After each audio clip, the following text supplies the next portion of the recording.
আমন্ত্রণ জানাচ্ছি আর টিভির পডকাস্ট জুম বক্সে। আপনাদের সাথে আছি আমি সারা ফায়রুজ জাইমা এবং চেয়ারের অপর পাশে রয়েছেন কুসুম শিকদার।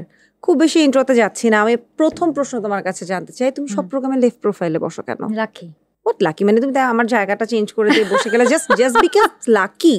তোমাকে যে কোনো প্রোফাইলেই সুন্দর লাগে, সেটা আমি বাদ দিলাম, বাট আমার খুব জানতে ইচ্ছা করলো যে এটাই কারণ। তুমি যে সব প্রোফাইলে সুন্দর এটা তো পরীক্ষিত, কারণ যখন একবার কি হয়েছে জানো, একটা লাইভ প্রোগ্রাম ছিল এবং কখনো আমি লেফট ছাড়া বসি না, ওটাতেই আমি অন রিকোয়েস্ট রাইট বসলাম যে আচ্ছা কি হবে, লাইভ হয়নি, পরে রেকর্ডের যেতে হয়েছে, এরপর থেকে আমি সরি লেফট।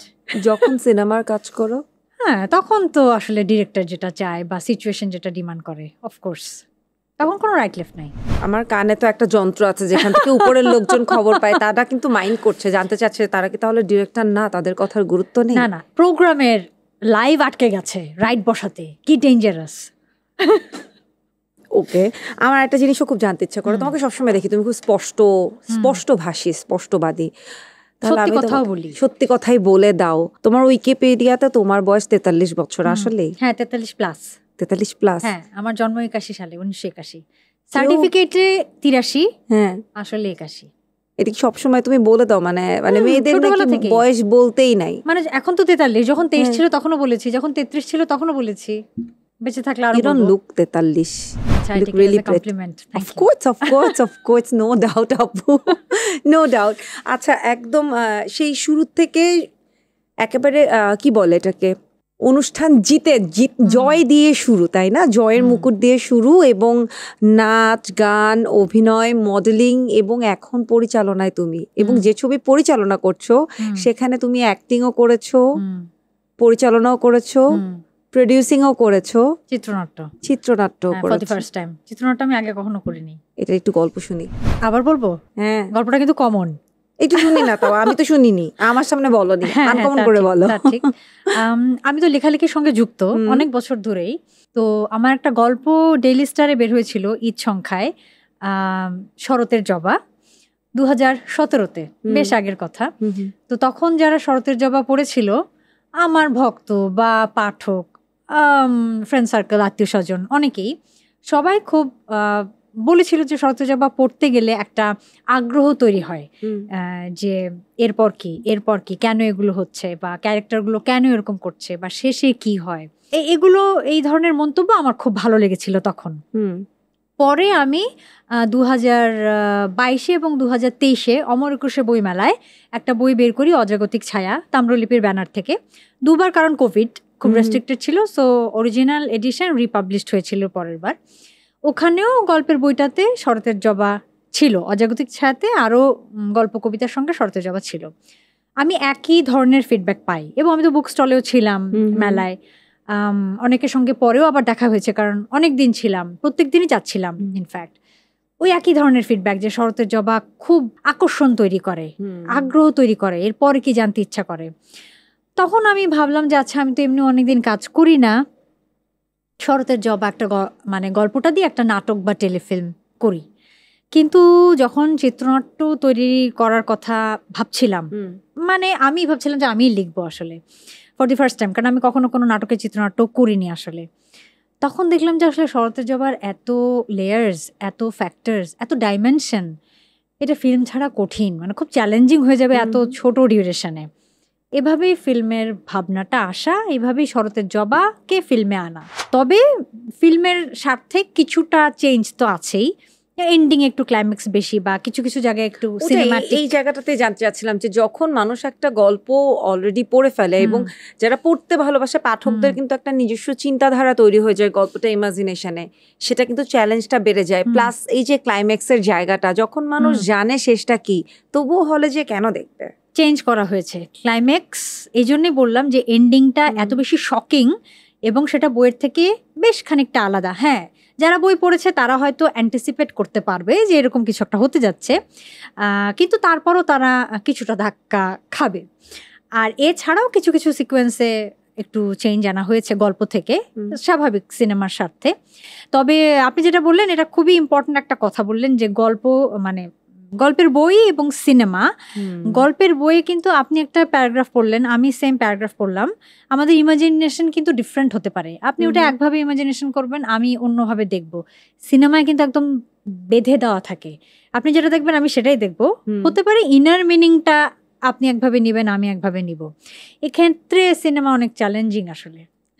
তা তো বটে, এবং এত বড় একটা চ্যালেঞ্জও নেওয়া হয়ে গেল, গান কেন করা হলো না? ও বাবা, এতগুলো কাজ করেছি।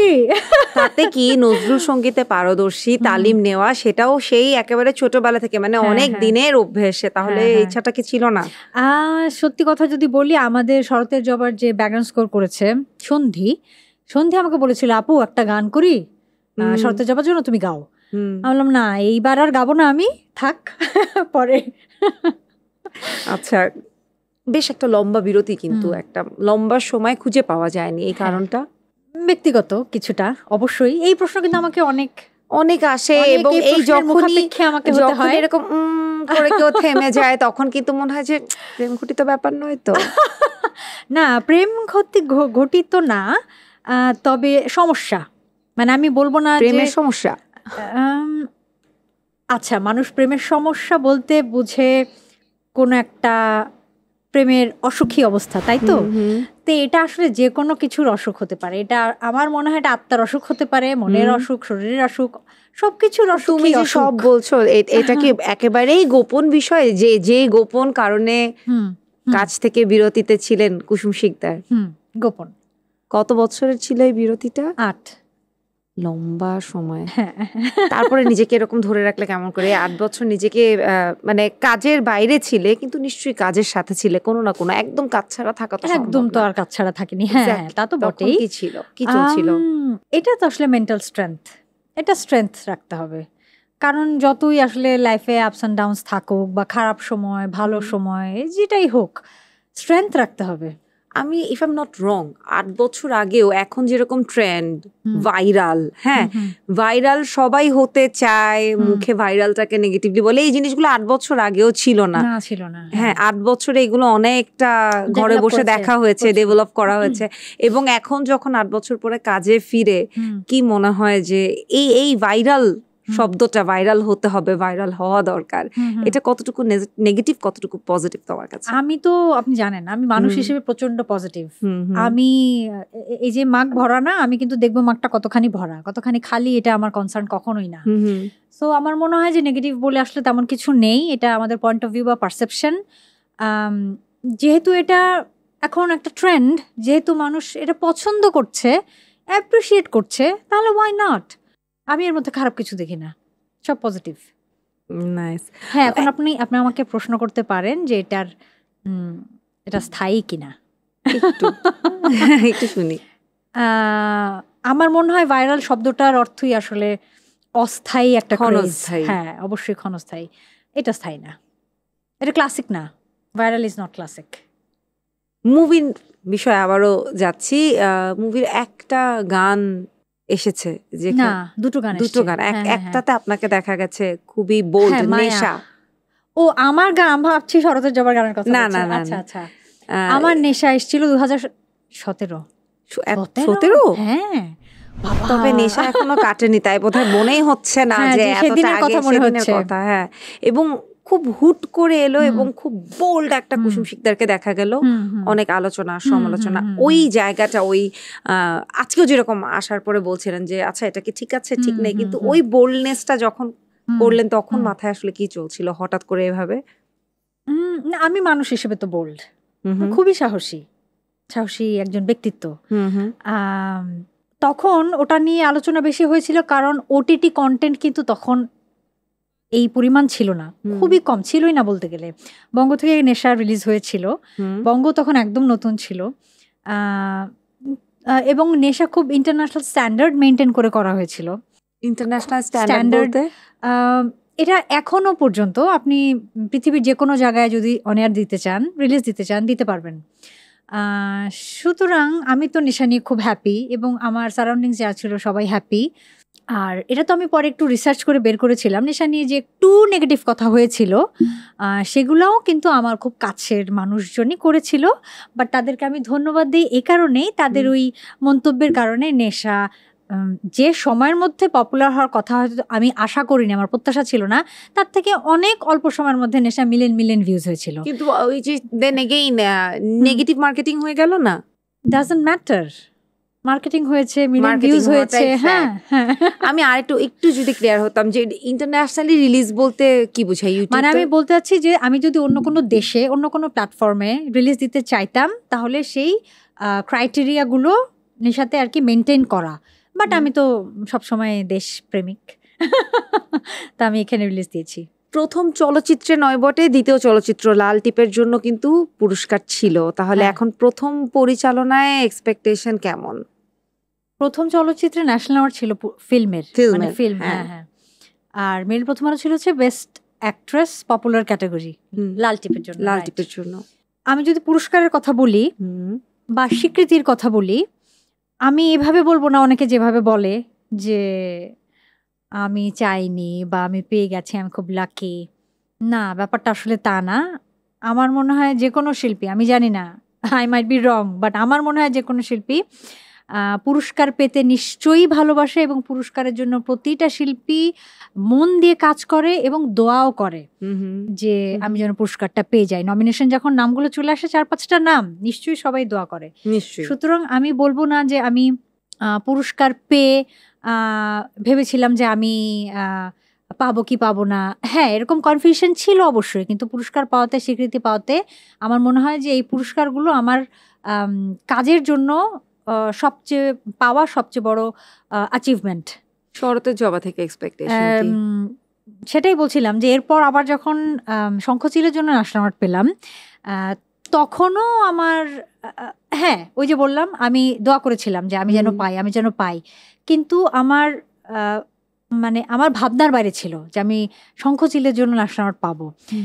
সেই ধারাবাহিকতা মেনটেন করেই বলছি, যেহেতু আপনার প্রশ্নটা ছিল শরতের জবা নিয়েই, যে শরতের জবার জন্য যদি আমি পুরস্কার পাই সেটাও আমার জীবনের আর একটা বড় অ্যাচিভমেন্ট হবে, কারণ শরতের জবা একদমই আমার আদরের, যত্নের, ভালোবাসার, প্রেমের একটা কাজ। কিন্তু না পেলে কোনো দুঃখ থাকবে না নিশ্চয়ই, তখন তাহলে আমি এটাই ভাববো যে আমার থেকেও বেটার কেউ আছে, উনিই পেয়েছেন। নিশ্চয়ই। এই লম্বা 8 বছরের বিরতিতে নিশ্চয়ই বাংলা চলচ্চিত্র দেখা হয়েছে, ওয়েব ওটিটির কাজগুলো। যদি 2-4টা কাজ নিয়ে শুনতে চাই, আসলে কাজের মান কেমন হয়েছে বলে মনে হয়?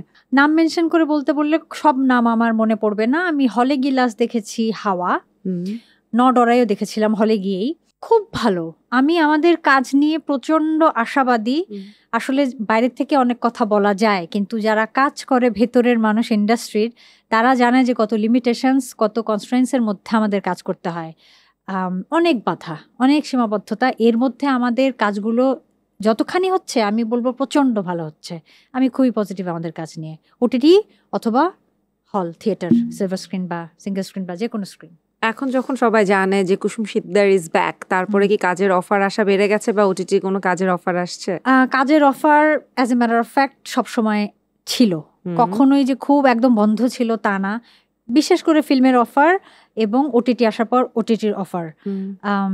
কিন্তু ওই যে আমি তো কাজ করছিলাম না আসলে, তো সেই জন্যেই না করেছিলাম। প্লাস একটা লম্বা সময় কোভিডও ছিল, কোভিডের সময়ও কিছু অফার এসেছিল যেগুলো কোভিডের ভয়ে তখন চিন্তাই করিনি। আর এখন আমার মনে হয় যে আমাকে অফার আরো একটু আগের থেকে ভেবে দিবে। শরতের জবা দেখার পর? শরতের জবা করেছি এটা জানার পর, কারণ এটা ডাইমেনশন তো অনেকগুলো হয়ে গেছে আসলে। আর এমনিও আমি সারা সবসময়, তুমি জানো যে আমি কিন্তু খুব সিলেক্টিভ। আমি যখন থেকে কাজ করি, আমার যারা জেনারেশনের কোয়ার্টিস্ট তাদের তুলনায় আমার কাজের সংখ্যা সব সময় কম। তো আমি একটু না সূচক মানুষ, আমার সবকিছু পছন্দ না হলে আমি না করে দিই। তো এখন এই কারণেই বলছি যে অনেক ভেবেই হয়তো আমাকে অফার দিবে। আর কাজ এখন এরকম ভালো হচ্ছে, আবার সেরকম কিন্তু নেগেটিভ কথাও আসছে, স্পেশালি এই ওয়েব সিরিজের কিছু জিনিস নিয়ে বলা হচ্ছে যে যেন ওয়েব সিরিজ একটু বেশি দেখানো হচ্ছে ওয়েব প্ল্যাটফর্মগুলোতে, এতটা হয়তো আমাদের কালচারের সাথে যায় না। ইউটিউবের এক শ্রেণীর একটা নির্দিষ্ট আর্টিস্ট নিয়ে খুব ভালো নাটক হচ্ছে, আবার আরেকটাকে নিজেরাই বলা হচ্ছে সিডি গ্রেডের নাটক হচ্ছে। তো এই যে নেগেটিভ জায়গাগুলো আসলে কতটুকু নেগেটিভ, আসলে কি নেগেটিভ হচ্ছে নাকি কাজের জায়গায় কাজ ভালো হয়ে যাচ্ছে? আমার মতামত যেটা, একটা ইন্ডাস্ট্রিতে সব ধরনের কাজ হবে, তোমার পছন্দের কাজও হবে, আমারও হবে।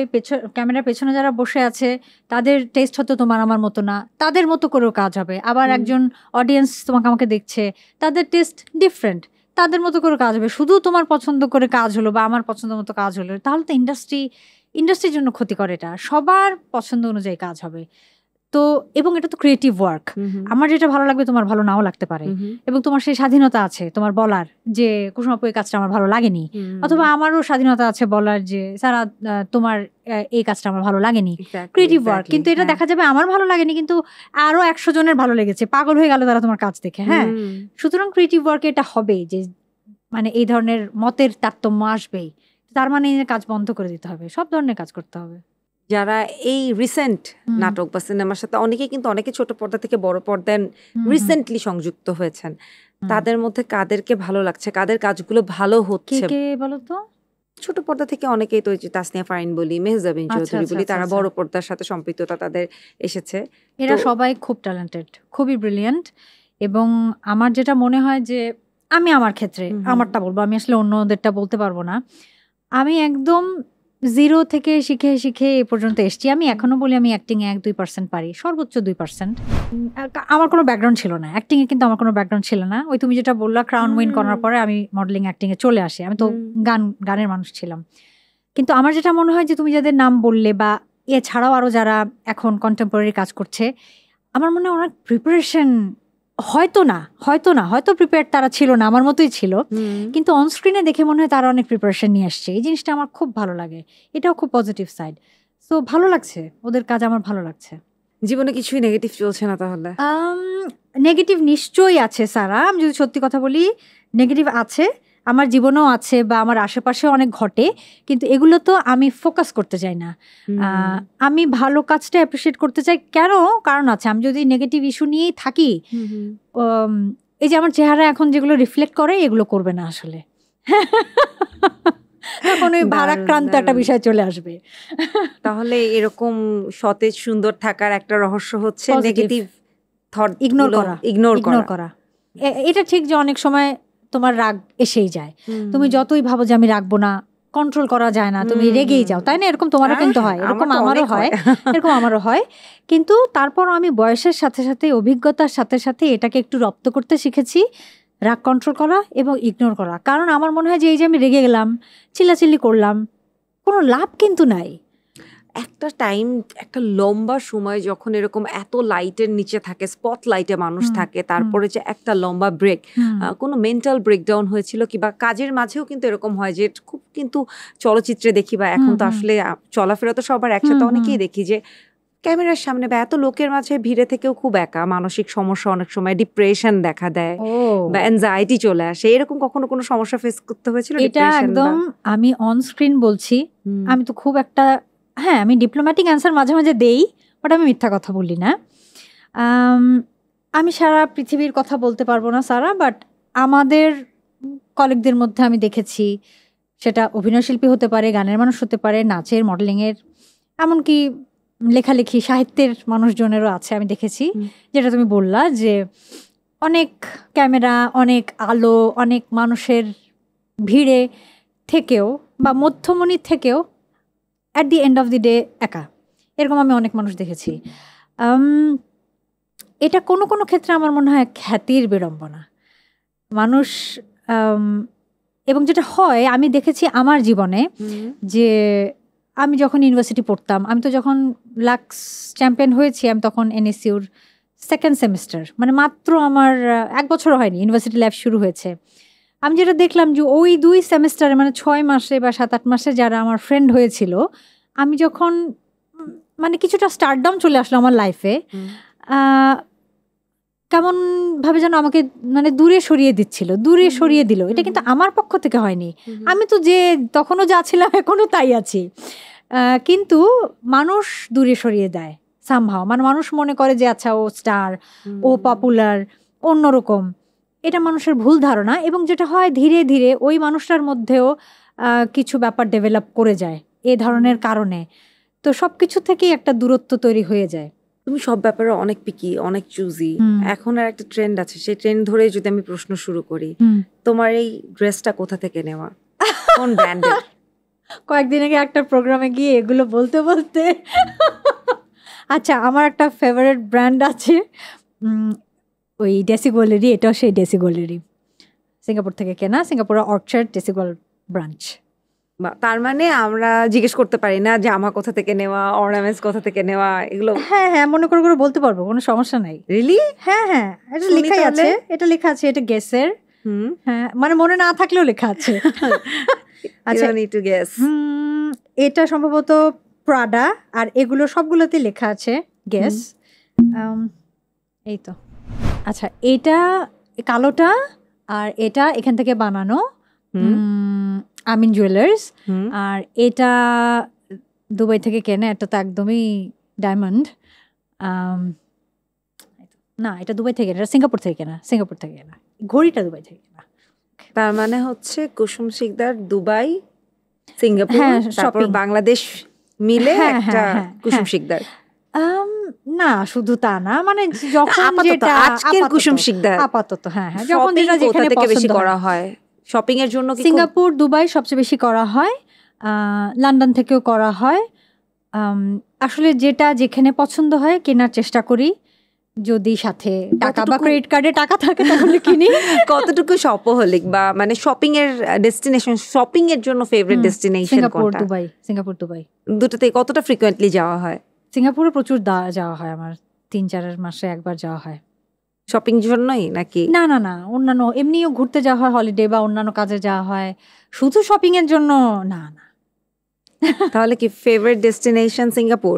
যাওয়া যেহেতু বেশি হয় বলা যেতে পারে, কিন্তু কিছু ভালো লাগার, ভালোবাসার জায়গা থাকে, সেরকমও আমার দুটো জায়গা আছে, যেমন ভ্যানকুভার কানাডা, আর হচ্ছে গ্রিস, অ্যাথেন্স। কিন্তু এই দুটো জায়গায় চাইলেই, সিঙ্গাপুর যেরকম চাইলেই যাওয়া যায়। যাওয়া হয়েছে তো ভালোবাসার জায়গাটা? হ্যাঁ হ্যাঁ, যাওয়া হয়েছে, বাট এরকম তুমি বললে না ফ্রিকুয়েন্ট 2-3 মাস পর পর সিঙ্গাপুর যাওয়া সম্ভব, বাট কানাডা, গ্রিসে যাওয়া সম্ভব না। কিন্তু এই যে ভালো লাগা, ভালোবাসা, সেই ভালোবাসা থেকে জানতে চাই, ভালোবাসার কেউ কি আছে এখন মানুষ জীবনে? ভালোবাসা কি সারা, আগে সেটা আমাকে বলো। ভালোবাসা সম্পর্ক, বলো তো ভালোবাসা কি? ওই জন্য তো আমি ভেঙে বললাম, যাতে কোনো কনফিউশন না থাকে। প্রেম, ভালোবাসা, সম্পর্ক, রিলেশন।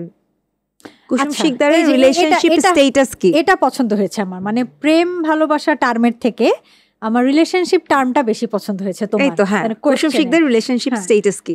আমার মনে হয় যে কোনো রিলেশনশিপ না, আমি জানি না তোমার এটা পছন্দ নাও হতে পারে কথাটা, যে কোনো বিষয়, বিশেষ করে রিলেশনশিপ দীর্ঘস্থায়ী হলে সেখানে সমস্যা তৈরি হয়, ক্ষণস্থায়ী হওয়াই ভালো।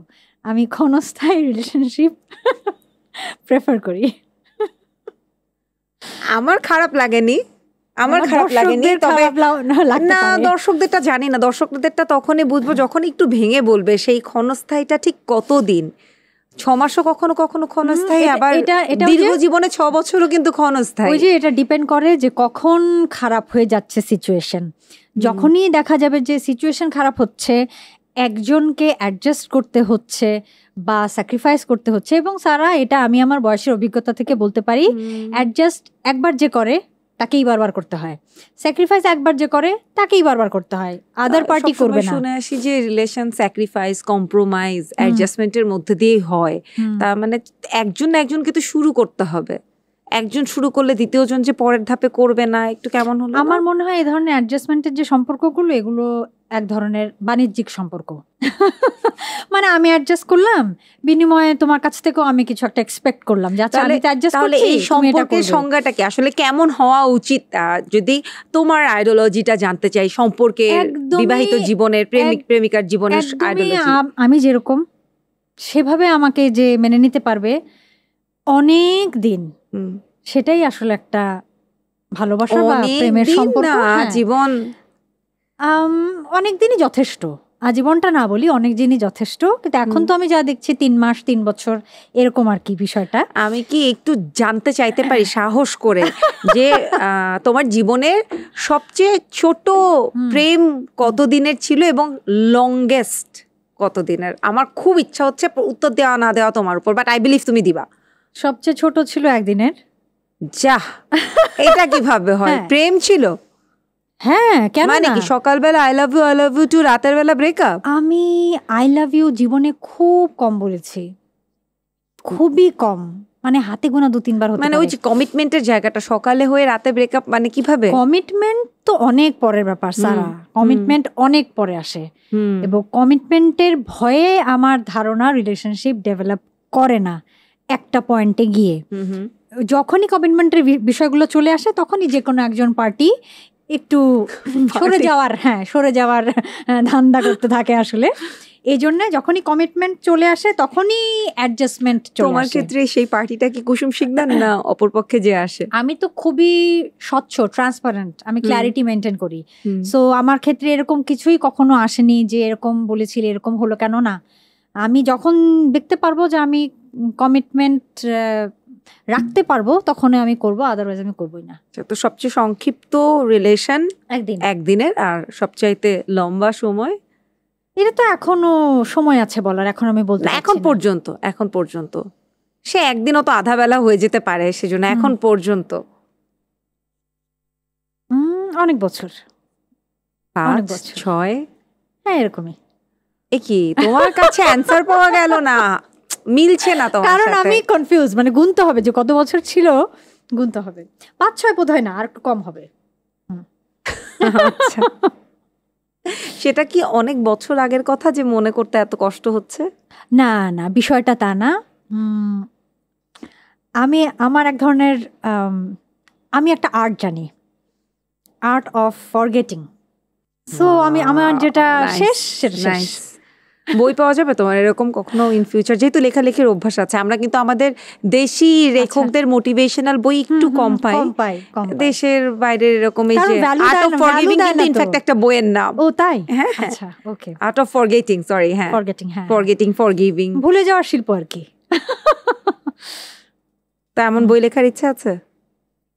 জানি না, দেখি, সময় বলে দিবে। যদি লিখতে ইচ্ছা হয় ভেতর থেকে যদি আসে। জীবনে অনেক নতুন নতুন চ্যালেঞ্জ নিতে পছন্দ করো, নিয়ে যাচ্ছ এখনো। ফিউচার চ্যালেঞ্জ বা ফিউচার অ্যাডভেঞ্চার কিছু প্ল্যান করেছো? কি নতুন করতে চাও, এখনো করা হয়ে ওঠেনি? না, আমার লাইফ একদমই প্রি প্ল্যান্ড না। আমার কাজটা দেখে অনেকে মনে করে খুব প্রি প্ল্যান্ড, আমি না। আমার হ্যাঁ, ধরো আমি জানি তোমার এখানে আমি আসবো, তখন থেকে তো আমি প্রিপারেশন নিব যে আমি স্যারের সাথে দেখা করব। কিন্তু এরকম বিষয় ছাড়া লং টার্মে আমার খুব প্রি প্ল্যান কিছু নেই। সো ওরকমভাবে চ্যালেঞ্জ যদি আমাকে জিজ্ঞেস করো, না, আমি জানি না। কিন্তু আমার এক্সপিরিয়েন্স থেকে আমি বলতে পারি যে আমার চলার পথ কখনোই খুব স্মুথ ছিল না, সবসময় স্ট্রাগলিং পিরিয়ড ছিল, উঁচু নিচু, বন্ধুর স্মুথ সবই ছিল, সব কিছু পার হয়েই আজকে আমি এখানে। এই উঁচু নিচুর মাঝে একদম শুরুর সময়টা, স্ট্রাগলিং পিরিয়ড বা শুরুর একদম ক্রাউন উইনিং মোমেন্টটা, সিনেমা শুরুর যখন নিজে অ্যাক্টিং এ ক্যামেরার সামনে কাজ করা শুরু করলে, এখন যখন ক্যামেরার পেছনে, এই দুটো সময়ের মধ্যে চেঞ্জটা, সবচেয়ে বড় পরিবর্তন কোনগুলো চোখে পড়ে? না, তেমন কোনো পরিবর্তন চোখে পড়ে না। মানে ইন্ডাস্ট্রির পরিবর্তনের কথা বলছি না, কারণ হচ্ছে আমি যখন ক্রাউন উইন করি তখন তো আমার মডেলিং এবং অভিনয়ের যাত্রাটা 0 থেকে স্টার্ট করি, একটু আগে বললাম। আবার যখন শরতের জবা করলাম, কিছুদিন 1.5-2 বছর আগের কথা, শুট করলাম, তখন প্রডিউসার নতুন, ডিরেক্টর নতুন, চিত্রনাট্যকার নতুন, শুধু অভিনেতা হিসেবে পুরনো। তখনও কিন্তু আবারও আমি 0 থেকেই শুরু করলাম। এবং আমি অভিনয় জীবনে যে ধরনের বন্ধুর পথ অতিক্রম করে এসছি, এই যে 3টা নতুন আমার ডাইমেনশন স্টার্ট হলো, এখানেও কিন্তু আমি অনেক খারাপ অভিজ্ঞতার মধ্যে দিয়ে আমাকে যেতে হয়েছে। এবং এখনও এই যে আমার কিছুদিন আগে সিনেমা রিলিজ হলো, প্রমোশন করেছি, ক্যাম্পেইন করেছি, তখনও আমার অনেক অভিজ্ঞতার মধ্যে দিয়ে যেতে হয়েছে, যেগুলো যে সব ভালো তা নয়। 2-4টা খারাপ অভিজ্ঞতার কথা কি শোনা যায়?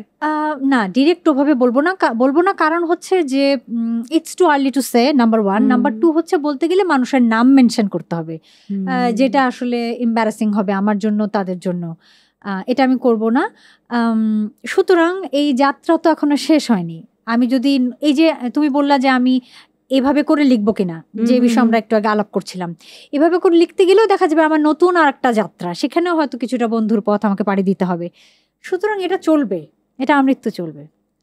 যখন কিনা শরতের জবা লিখেছিলে, তখন সেই চরিত্রটাকে কি নিজেকে কল্পনা করে লিখেছিলে, যে চরিত্রতে নিজে অভিনয় করে ফেললে? একদম না, আমি তো জানতামই না যে এটা আমি ভিজুয়ালি দেখবো কোনোদিন। না, সেটা তো দেখা না, কিন্তু লেখার সময়ও তো নিশ্চয়ই লেখকের একটা ইমাজিনেশন থাকে যে এই চরিত্রটা আসলে কেমন, সেটা কি কুসুম শিকদার ছিল?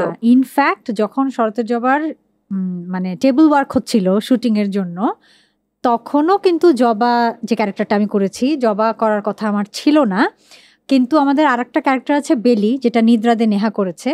বেলি খুঁজতে গিয়ে প্রচণ্ড সময় আমাদের গেছে, বেলি মন মতো খুঁজে পাচ্ছিলাম না আমরা, বা যাকে পাচ্ছিলাম তার স্কেডিউল মিলছিল না, বেলির জন্য অনেক ভোগান্তি হয়েছে। তারপর আমরা যখন শুটিংয়ে যাব, হাতে বোধহয় খুব কম দিন ছিল, 14-15 দিন, তখন পুরো টিম আমাকে বললো যে আমরা এখন জবা টবা না খুঁজি, আপনারই লেখা গল্প, আপনার গ্রিপে ক্যারেক্টার করেন। বাট আমার জন্য অভিনয় চ্যালেঞ্জিং ছিল, কারণ জবা খুবই কমপ্লিকেটেড ক্যারেক্টার, নাম্বার 1। নাম্বার 2 হচ্ছে আমি 8 বছর পর ফিল্ম করলাম।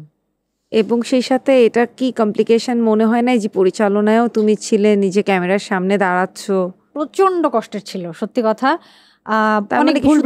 মানে এমন মনে হলো যে বাংলাদেশের ইন্ডাস্ট্রিতে জবা করার মতো কেউ নেই, তাই কুসুম শিকদারকে ক্যামেরার সামনে দাঁড়াতে হলো? খোঁজার সময় ছিল না, তাহলে আমরা শুটিং এর যে স্কেডিউল ছিল, আরো অনেক কাস্ট অ্যান্ড ক্রু তো তখন মানে সেট করা, লোকেশন হচ্ছে ঢাকার বাইরে, তখন তো জবা যদি না পাই স্কেজিউল তো আমরা পেছাতে পারবো না।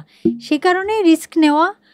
জানি না আমি জাস্টিস করতে পেরেছি কিনা, দর্শকরা বলবে। এমন কথাও তো আসছে বা আসতে পারে যে যেন 8 বছর পর নিজেকে বড় পর্দায় দেখার জন্যই কুসুম শিকদার সব নিজেই করে নিজেই এলো পর্দার সামনে। না, এটা 100% ভুল, 100% ভুল। কারণ আমি করতে চাইলে আমার যে সমস্ত অফার আসতো ফিল্মের বা ওটিটি, ওগুলো দিয়ে করতে পারতাম। বাট আই এম হ্যাপি জবা করতে পেরে।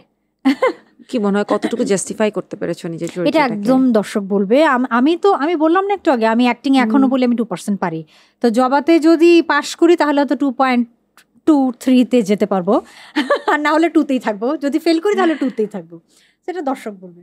একদম শেষ দিকে, শেষ করার আগে একটু যদি জানতে চাই যে ভবিষ্যৎ পরিকল্পনাগুলো আসলে কি কাজ নিয়ে? ওই যে বললাম আমি প্রি প্ল্যান্ড, আমার তেমন কোনো বড় কাজ ঘটেনি, সবই করতে করতে অন দি ওয়ে এসছে। আর এই মুহূর্তে শরতের জবা নিয়ে ব্যস্ত আসলে।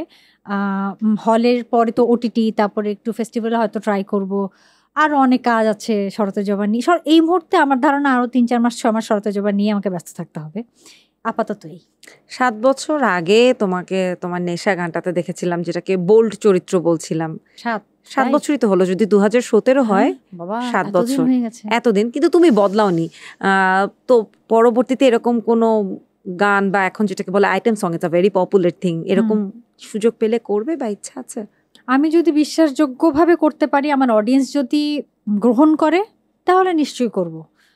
ইনফ্যাক্ট আমার আরেকটা মিউজিক্যাল ফিল্ম রেডি আছে, ওটাও সন্ধি আগেটা ছিল হৃদয় খানের, এটা সন্ধি করেছে। দেখি কবে রিলিজ দেওয়া যায়। মানে রেডি মানে কি? একদম রেডি আছে, একদম নিজের গাওয়া, আমার আর সন্ধির লেখা। ডিরেকশন দিয়েছে রায়হান খান। টেকনাফ কক্সবাজারে শুটিং হয়েছে, রেডি। সেখানে ঠিক কেমন দেখা যাবে গানটার নাম? মরিচিকা মায়াতে কুসুম শিকদারকে কেমন ভাবে দেখা যাবে? নেশার মতো না, অন্যরকম। সেটা কেমন বলবো না। মানে একেবারে খুবই সাসপেন্স আপু, মানে এরকমই দেখা যাবে, সাসপেন্সফুল। ওকে, নাইস। অনেক অনেক শুভকামনা চলচ্চিত্রের জন্য, এবং পরবর্তী কাজেরও অপেক্ষায় রইলাম। শেষ করার আগে দর্শকদের উদ্দেশ্যে যদি কিছু বলতে চাও। আচ্ছা, প্রথমে আরটিভিকে ধন্যবাদ, তোমাকে ধন্যবাদ আমাকে আমন্ত্রণ করবার জন্য এখানে। আর দর্শকদের উদ্দেশ্যে এটাই বলবো যে শরতের জবার সাথে আপনারা থেকেছেন, হলে রিলিজ হয়েছে, আমি হলে অনেকবার গিয়েছি। আপনাদের সবাইকে অনেক ধন্যবাদ, আমাকে প্রচণ্ড ভালোবাসা দিয়েছেন আপনারা। শরতের জবা আবার আসছে ওটিটি প্ল্যাটফর্মে, যারা হলে গিয়ে দেখেননি তারা নিশ্চয়ই ওটিটি প্ল্যাটফর্মে দেখে নেবেন। নিশ্চয়ই। আবারও অনেক অনেক শুভকামনা শরতের জবার জন্য, এবং তোমাকে অনেক অনেক ধন্যবাদ আমাদেরকে সময় দেওয়ার জন্য। এবং সেই সাথে দর্শক, আজকের মতো এখানে বিদায় নিচ্ছি টিভির পডকাস্ট জুম বক্স থেকে। আগামী পর্বে আবারও নতুন কোনো অতিথির নতুন আড্ডা নিয়ে হাজির হয়ে যাব। Stay tuned.